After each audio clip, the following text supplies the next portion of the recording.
Black Hawk Down or any of those films we worked on, nobody asked us to. Black Hawk Down, I remember being up for 72 hours. Nobody asked me to be up for 72 hours. It was trying to do something extraordinary, trying to tell a story in an extraordinary way, trying to,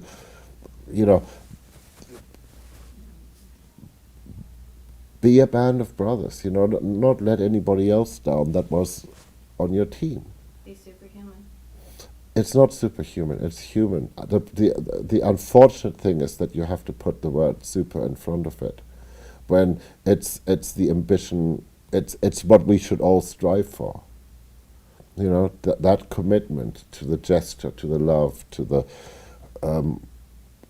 how we approach today, how we approach each other, how we approach humanity, how we approach art and beauty, and ultimately, in Martin's case, how we approach our instrument. There needs to be respect. At the end of the day, I don't think the issue really is about the recording medium, but it is about the players and the whole team. And I think you're not going to get quite the same results by having your mate in the flat next door go and bang on a biscuit tin, even though it might be interesting, than if you get if you get the best players in the world to go and know where to hit it. A drum is sort of this interesting, archaic thing, but there are like sweet spots when you hit it just right, and I mean, these guys have been doing it forever. So it's really about the human beings that go and create the sound that ultimately will tell you if it's any good. Guy from Germany who stubbornly just wanted to play music.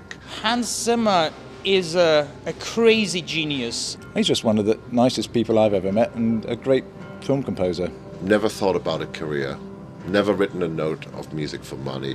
I don't think there are few words to define Hans the way I know him. Hans is a genius. Somebody who's concerned with making sure that we will have orchestras forever, and try to support my musician friends and try to discover new people, and never growing up. A lot of the producers go, "Oh my God, no, Hans, can you not write the thing that you did so that you get an Oscar and this and that?" And he said, "No, I'm going to do it all differently," and everybody is scared. And in the end, it's a hit.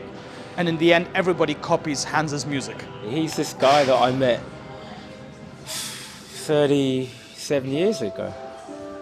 That's come up, that's written some unbelievable music and had an incredible career. I play music. That's what I do. After finishing my adventures on Dark Knight, I decided we need to go into a completely different direction.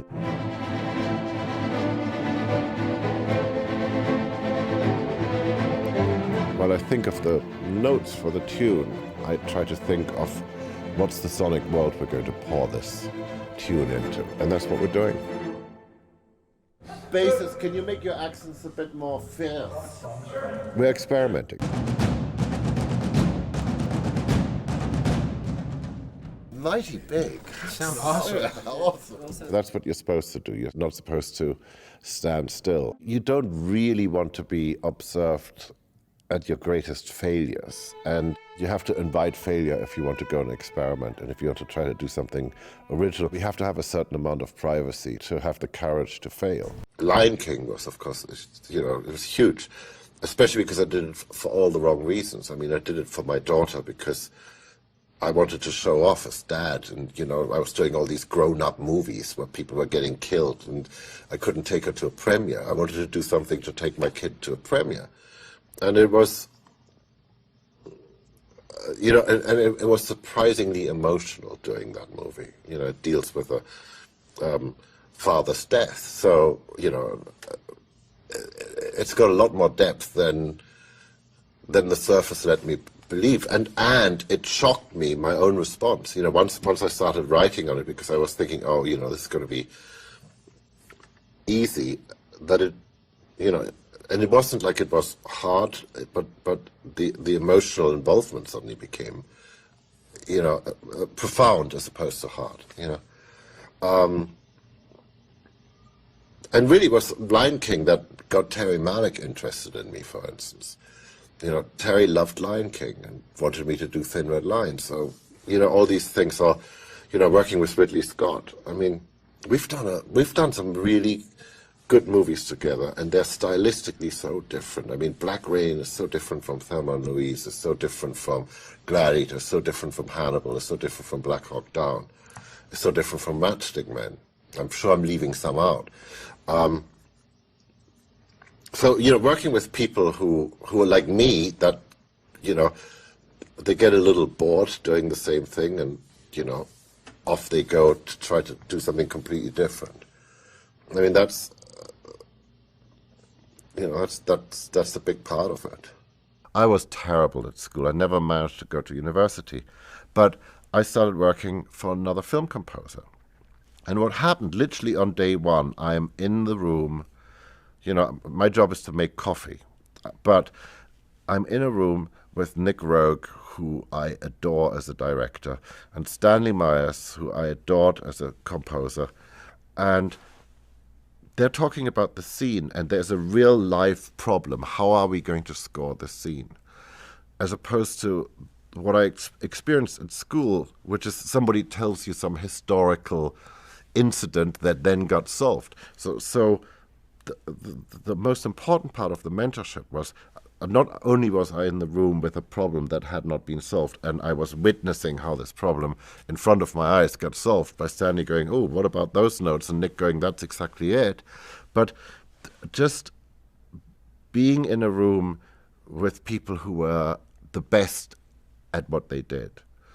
And in a funny way, I thought everybody should have the right to this. It's like,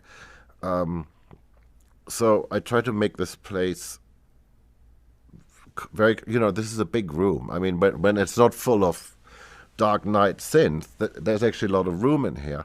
And I think something really good happens if you can be, it's your first day, you're here to make coffee, but you're in the room with Chris Nolan and Hans Zimmer, and you're seeing them scratching their head. And somehow, even if you don't open your mouth, just by your presence, you're part of the solution. Or at least you get to see it. This is, of course, where Chris gets tricky, really about a father and his relationship to his son. It's only later on that I found out that the son wasn't a son at all, it was a daughter. I sat down and I wrote this piece really about what it feels like to be a father and what it feels like to have a son, and I was writing about my son. When he played me the piece of music which became the basis for the entire score, I thought it was absolutely perfect and captured the emotional qualities of the film that I wanted. And it was at that point that I told him that it was actually a large-scale science fiction film. I hadn't given him any clues about that. It's not an action film, it's not Batman, it just isn't any of those things. I think what that did for him is it set him very firmly in a direction relating to the heart of the film. I mean, I listened to it extensively while I was finishing writing the script, and then when we were in production as well. The organ really is a huge, complicated synthesizer. If you think about it, you have a pipe, and air blows through it, and that makes a sound, and it makes the sound of one pitch. And then if you want to shift color, you add another pipe to it, and you add more pipes. And so it becomes these really very, very complex harmonic structures. And there was this endless discovery going on for both Chris and me, where Roger would take us through all these different voicings and all these different colors. You can even go a little darker. Actually, then we should go for this sound. There's something very human about it because it can only make a sound with air, and it needs to breathe. And on each note, you hear the breath. You hear the exhale. You feel a human presence in every sound. And I think that was very important to keeping the film about not just the space that we're looking at, but the people in that space. There's an intimacy as well as massive scale. Sometimes within a few bars, there's that shift.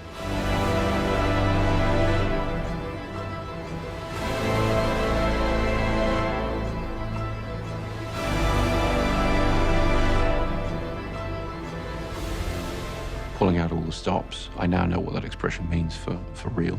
The greatest compliment I think I've ever gotten, better than Oscar, better than Grammy, etc., was towards the end of the last Dark Knight Rises. You know, working with those percussionists that we've just sampled, these guys have played on everything. They're the guys. You know, there's nothing they haven't played. So my great ambition has always been to go and do just one thing where they go, wow, never done that before. I actually figured something. I'm not going to go into the details, but you know, number one, I got the compliment of going, wow, we've never done this before, and it sounds really good. When I started, people were cutting on Steenbecks and Chems, and then they got the Avid.